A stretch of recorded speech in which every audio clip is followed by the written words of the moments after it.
मान्यवर मैं भाजपाइयों के लिए, भाजपाई मित्रों के लिए एक गाना गाना चाहता हूं कि देखो ऐ दीवानों ऐसा काम ना करो, राम का नाम बदनाम ना करो, राम का नाम बदनाम ना करो। इस जी राम जी योजना के नाम पे पूरे देश में आप लोगों का जो भ्रष्टाचार है, हम नहीं चाहते कि वो हमारे आराध्य भगवान श्री राम के साथ जुड़े। आप वो भ्रष्टाचार, वो चोरी, वो सारे कुछ लूटखोरी वो जोड़ना चाहते, कमीशनखोरी राम जी के नाम से, राम जी के नाम से जोड़ना चाहते हैं। लेकिन मैं क्या करूं मान्यवर, मैं तो कह रहा हूं, आप फिर आ गए मान्यवर, हम लोगों को हाँ तो मान्यवर हम तो कह रहे हैं देखो ए दीवानों ऐसा काम ना करो, राम का नाम बदनाम ना करो। लेकिन हमारे भाजपाई मित्र कह रहे हैं राम राम जपना पराया माल अपना, राम राम जपना पराया माल अपना। इनका ध्यान लूटखोरी और भ्रष्टाचार में लगा हुआ है। इस कानून में क्या लिखा हुआ मान्यवर, इस कानून में लिखा हुआ है, इस कानून में लिखा हुआ है मान्यवर, इसमें लिखा हुआ है कि 40% हिस्सा राज्य सरकारें देंगी, 60% हिस्सा केंद्र सरकार देगी। पहले 90% हिस्सा केंद्र सरकार देती थी, 10% हिस्सा राज्य सरकारें देती थी। आज तो ज्यादातर राज्य सरकारें आपकी नीतियों की बदौलत, आप जीएसटी का पैसा खाते हैं, राज्यों के टैक्स का पैसा खाते हैं, आपने राज्यों को खोखला कर दिया, आपने राज्यों को कर्ज में डुबा दिया।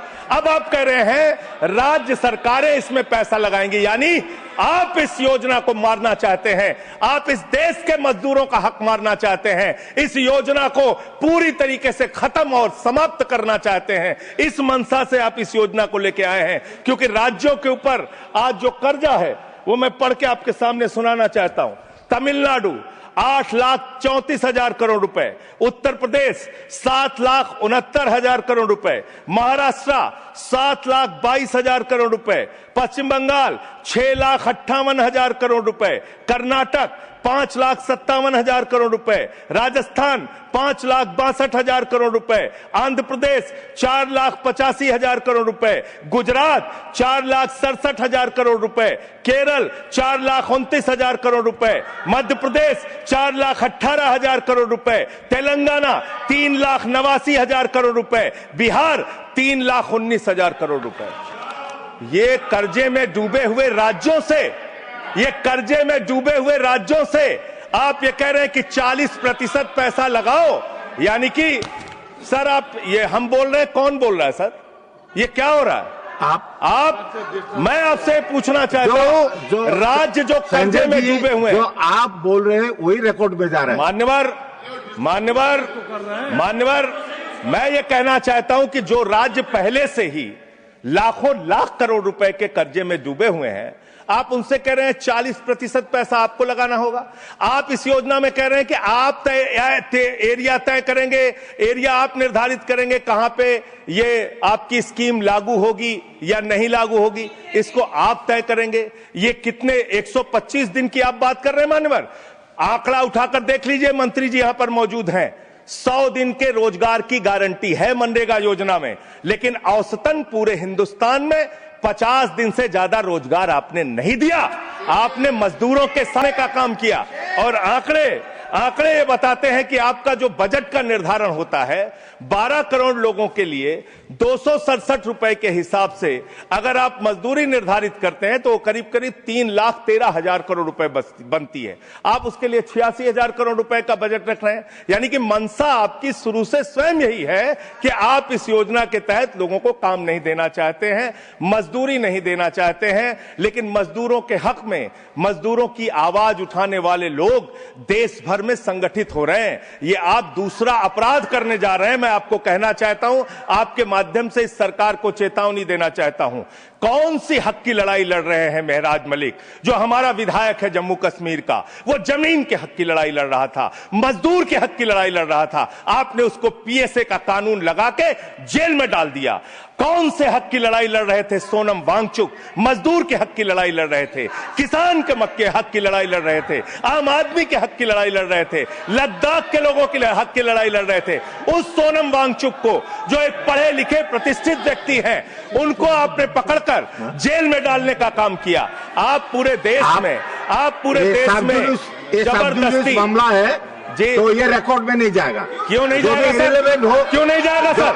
मजदूर के लिए लड़ने वाले क्यों नहीं जाएगा? मैटर जो सर है क्यों नहीं जाएंगे? वो रिकॉर्ड में नहीं जाएगा। आगे बोले सर, आगे बोले सर।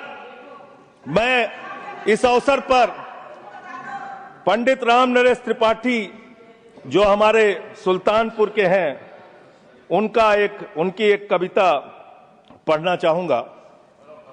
ना मंदिर में, ना मस्जिद में, ना गिरजे के आसपास में, ना पर्वत पर, ना नदियों में, ना घर बैठे, ना प्रयास में, ना कुंजों में, ना उपवन में, शांति भवन या सुख निवास में, ना गाने में, ना बाने में, ना आशा में, ना ही हास में, ना छंदों में, ना प्रबंध में, ना अलंकार, ना अनुप्रास में, खोज ले कोई राम मिलेगा दीन जनों की भूख प्यास में।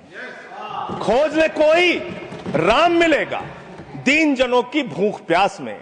आप दीन जनों को भूखा रख के, उनकी मजदूरी छीन के, उनके हाथ का काम छीन के, उनका रोजगार छीन के, आप चाहते हैं उनके पेट पे लात मार के, आप चाहते हैं कि आप सिर्फ इस योजना का नाम बदल देंगे, इस योजना का नाम बदल देंगे तो पूरे देश में आपका महिमा मंडन हो जाएगा।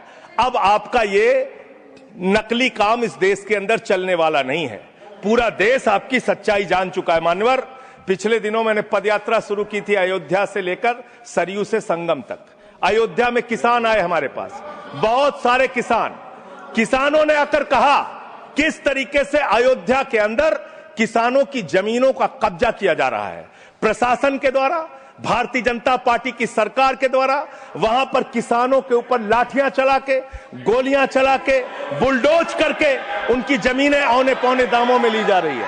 मान्यवर, औने पौने दामों में उनकी जमीनें ली जा रही हैं। और वो जमीनें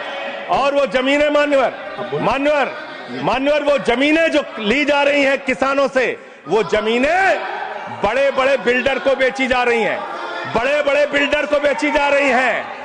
किसानों से 5 लाख रुपए बिस्वा जमीन ली गई अयोध्या में। अरे सुनो ध्यान से, किसानों से 5 लाख रुपए बिस्वा अयोध्या में जमीन ली गई और लोढ़ा ब्रदर्स ने उसी जमीन को प्लाटिंग करके 1 करोड़ 80 लाख रुपए में बेचा। आप धंधा कर रहे हैं प्रभु श्री राम के नाम पे, आप धंधा कर रहे हैं, अयोध्या के लोगों को लूटने का काम कर रहे हैं, अयोध्या के किसानों को लूटने का काम कर रहे हैं। इसीलिए अयोध्या के लोगों ने आपको हराया, इसीलिए अयोध्या के लोगों ने आपको हराया। और यही आपका चरित्र रहेगा तो पूरे देश में जनता आपको जवाब देगी, जनता आपको हराने का काम करेगी। ये मजदूरों का हक मारने का काम जो आप कर रहे हैं, इसको बंद कीजिए। मानवर, मैं अंतिम बात कहना चाहता हूं,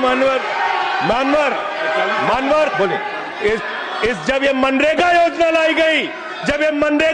लाई गई तो इस बिल को अस्थायी समिति में भेजा गया था। आज जब आप नई योजना लेकर आ रहे हैं, इसको अस्थायी समिति में आपने क्यों नहीं भेजा? क्या आप छिपाना चाहते हैं? क्या आपकी मंशा है? ये आप बताइए। और अंत में इन्हीं लाइनों के साथ कि हम मेहनत कश इस दुनिया से जब अपना हिस्सा मांगेंगे, एक बाग नहीं, एक खेत नहीं, हम सारी दुनिया मांगेंगे,